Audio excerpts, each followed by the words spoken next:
My name's Darren Moore. We're here with a pitcher, Dan. He's an overhead athlete, repetitive overhead athlete with a glenohumeral internal rotation deficit, which has led to an acute episode of dead arm in Dan at the last practice. Dead arm is characterized by subjective pain and discomfort and loss of velocity felt in the athlete. The first phase of rehabilitation, our main goal is to reduce Dan's pain down to zero. Pain will be a threshold for how we measure whether we're going to go to phase 2 of the rehabilitation program. So our goals in phase 1 are reduce pain down to zero and also increase range of motion to full range of motion compared with the contralateral side. Another way to measure our patient outcomes. Questionnaire for outcome measures.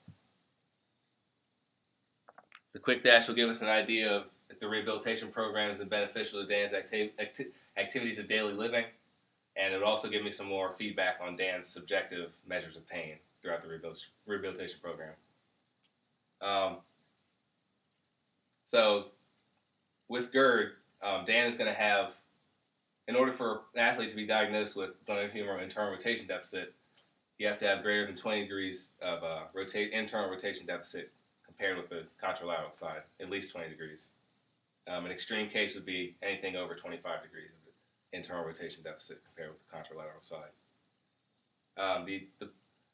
The athlete with an acute episode of dead arm is going to be unwilling to go into the 90 degrees of abduction and external rotation.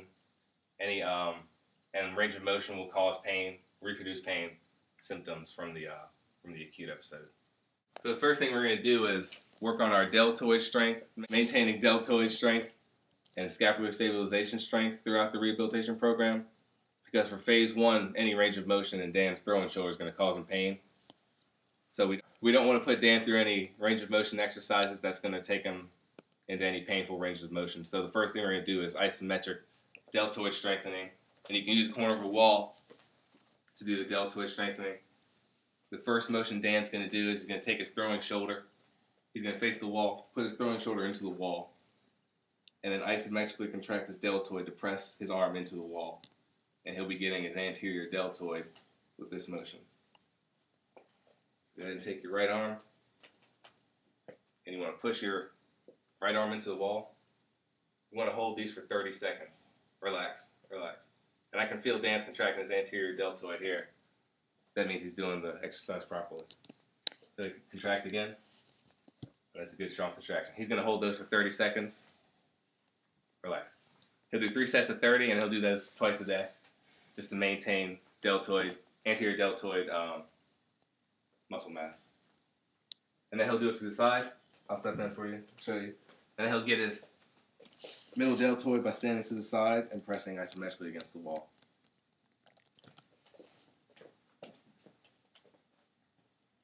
Again, he's going to hold this for 30 seconds. He'll do it 3 times, twice a day. And lastly, to get our posterior deltoid, Dan will stand with his back to the wall, elbow at 90 degrees, and push backward into the wall.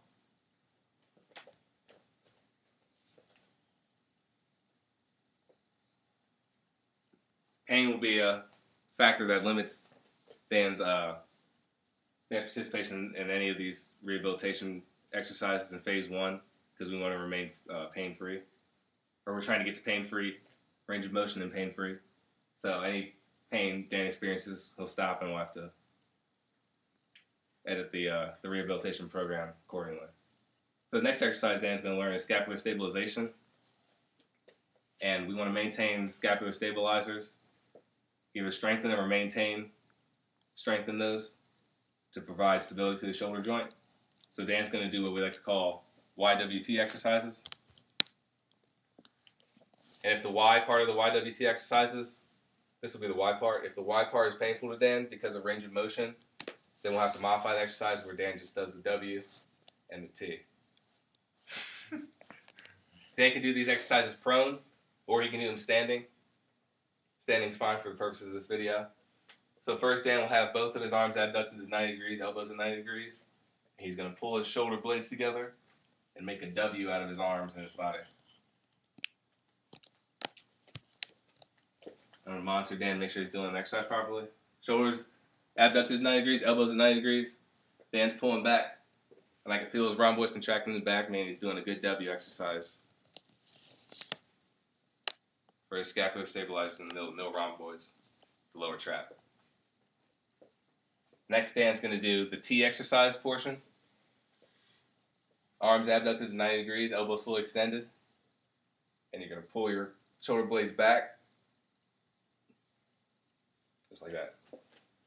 This is working on Dan's lower trap as well as his rhomboids.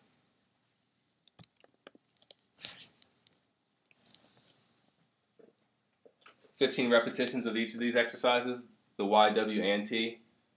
15 repetitions times 2 sets, twice daily. So 2 sets of 15 repetitions. You can stop. 2 sets of 15 repetitions twice daily will maintain Dan's scapular stabilizer strength while we go through phase 1 of the rehab program. The next thing we can do to increase Dan's range of motion within a pain-free arc is to do Codman's circumduction exercises. Dan's going to have a dumbbell. Right here I have a 2-pound dumbbell. Dan's going to have a 2-pound dumbbell in his arm. For the purposes of this range of motion exercise, we don't want a lot of weight. So we're going to probably start with less than 3 pounds in phase 1. Dan's going to use the dumbbell in a bent over position and slowly let the weight of the dumbbell distract his humerus from his glenoid in the GH joint. And we want to just go in circles. Small pain-free circles. Go in one direction for 30 seconds and stop and go in the other direction for 30 seconds. Again, these exercises should be pain-free. Codman's circumduction exercises are good because they put the patient through a small range of motion. So we're maintaining the range of motion we have already. We're not losing it by not doing any exercise. And then Dan will go the other way. And he'll do those for 30 seconds in each direction, twice daily. Good job, Dan. Thanks. The next thing we'll teach Dan is passive range of motion using a T-bar or an L-bar. The T-bar is good for the patient because he can control his range of motion to discomfort and pain. And here we have a yardstick to use as our T-bar. It's also called a wand exercise if there's no angle on the T-bar. So this will be the wand. And the first thing Dan's going to do, if Dan's right shoulder is his injured shoulder, Dan's going to take the T-bar and he's going to push himself into passive GH extension. Dan wants to hold this position for 1 minute.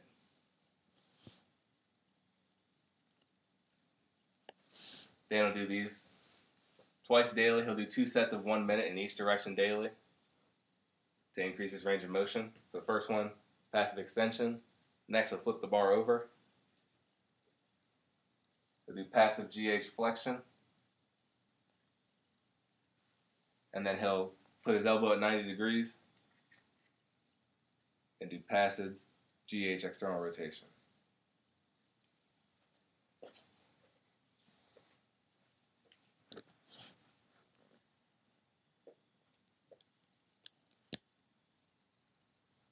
He'll hold those for 30 seconds each, do 2 sets, twice daily. There's GH flexion, and then GH external rotation. Again, all of these range of motion exercises being dictated by Dan's next for passive internal rotation. We're going to teach Dan what's called the sleeper stretch. And the sleeper stretch will put Dan's posterior joint capsule. He's going to move to his injured side. He's going to put Dan's posterior joint capsule on stretch so we can stretch the posterior inferior glenohumeral ligaments, which is a part of the joint capsule, which is the main cause of Dan's signs and symptoms when he experienced the acute episode of dead arm. So Dan's going to lay on the floor, arm abducted at 90 degrees, elbow at 90 degrees, and then he's going to use his left arm to passively push his glenohumeral joint into internal rotation. And since Dan has GIRD, glenohumeral internal rotation deficit, you see that we're only getting to about 40 degrees of internal rotation. So once Dan gets to a point he feels discomfort, he's going to come back a little bit, hold that position for 1 minute. He'll do 2 sets of these daily for internal rotation during the first phase. Again, this is good passively because Dan can control his range of motion. Go ahead and relax. He'll hold these for 2 sets of 1 minute, twice daily. And again, the idea is stretching the posterior joint capsule into internal rotation to create more extensibility in that posterior capsule. Next, we'll move on to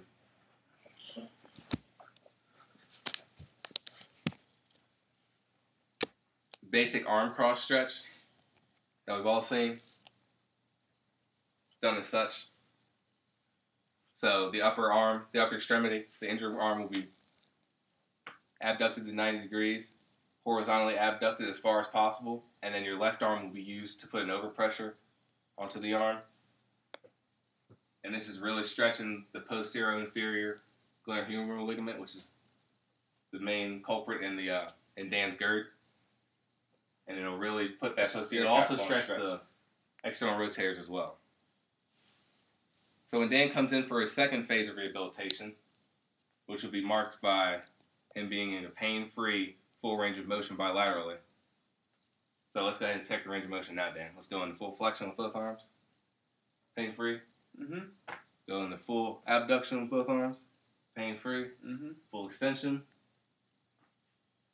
Good. Mm-hmm. Full external rotation.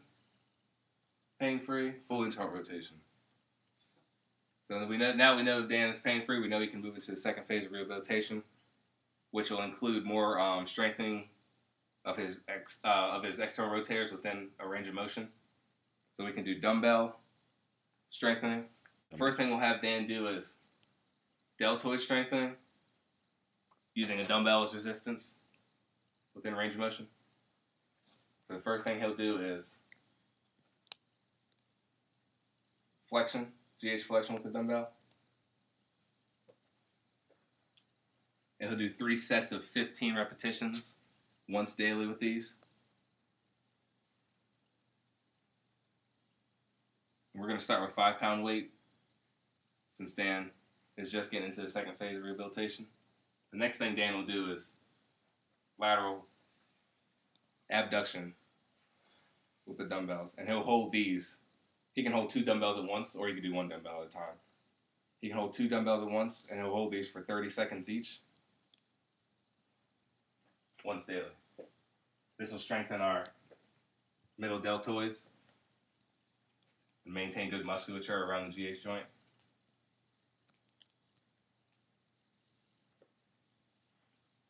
And then to strengthen our rotator cuff, we're going to incorporate some TheraBand exercises or any kind of elastic resistance to strengthen our rotator cuffs concentrically and eccentrically. So, in the second phase of rehabilitation, we'll start with light resistance. And this can be tied to a wall or a clinician can hold it. And the first thing we're going to do is have Dan flex his elbow to 90 degrees. Dan's going to hold this TheraBand. And Dan's going to pull the TheraBand into internal rotation.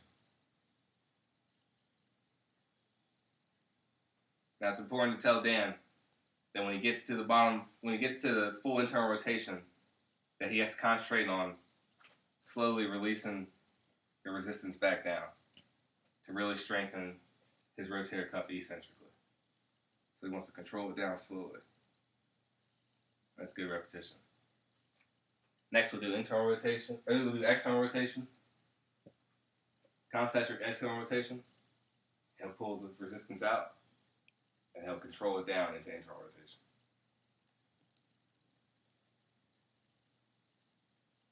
He'll do 3 sets of 10 repetitions once daily. And since we're in a pain-free area of rehabilitation program now, we can go ahead and start Dan on a push-up regimen. So the first thing we'll do is we'll have Dan perform regular push-ups on the floor. Dan's going to have his back completely flat. Arms just past shoulder width apart. He'll lower himself down. and he'll push himself up. This is a good measure of the entire function of the upper extremity at this point. You can progress from the wall to the floor. Let's show him the wall, Dan.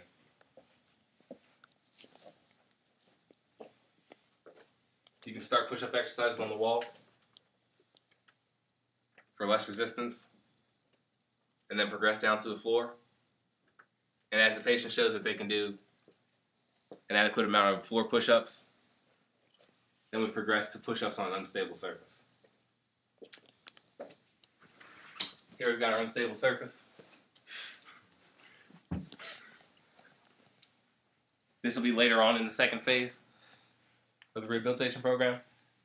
And the unstable surface is getting us.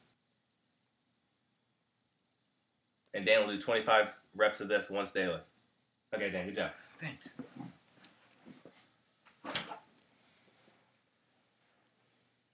Also, in the second phase of rehabilitation, since Dan's pain-free and he has full range of motion now, we need to start Dan on a throwing regimen, participating at from the mound. Start from 45 feet. And again, this whole throwing program, this is starting more functional stuff, starting more of a functional part of the rehabilitation program. And again, with throwing, even though it's functional, we're still using pain as a regulator and using Dan's subjective pain to modulate our progression within the rehab program. Now, to progress to the third phase, Dan has to show adequate strength in the unstable push-up, as well as he has to show no pain in throwing from 45 feet at less than 100% velocity in the throwing program. Once we reach the third phase of the rehabilitation program, the third phase and the return to play protocol are intertwined. So for the third phase of rehabilitation, as well as our return to play protocol, we'll get Dan on the floor and we'll test him in a push-up position. And to test his upper extremity function as well as his neuromuscular control, we'll have Dan do a plyometric push-up. And the plyometric push-up is a regular push-up position. Dan's going to use a plyometric force at the bottom of his regular push-up and clap in between. And this will prove that Dan has good neuromuscular control as well as adequate strength. And it'll prove that he's ready to return to play if he can do this without. He'll do 10 of those. Okay, relax.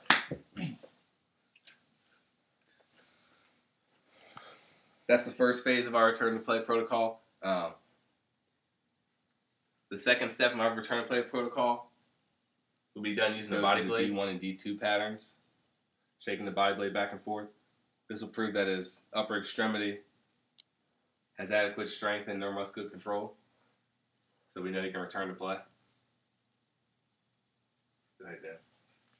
Dan wants to come up diagonally, shaking the body blade. The body blade will provide the resistance throughout, but he wants to go up diagonally in D1 and D2 PNF patterns. Great form. It's perfect. Thanks.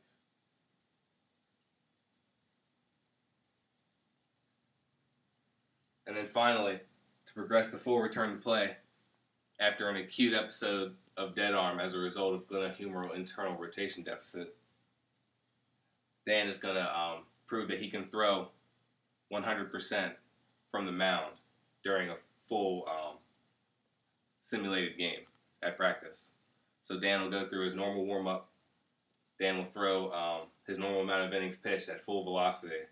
And once he's proven that he can do that at full speed with no pain and no return of symptoms, then he's cleared to return to play. The sleep stretch and passive range of motion stretches will be done throughout the rehabilitation program, as well as throughout the rest of the season after rehabilitation is finished, to prevent recurrence of flare-ups and to increase extensibility in Dan's posterior inferior glenohumeral ligament, which is the main cause of his GIRD.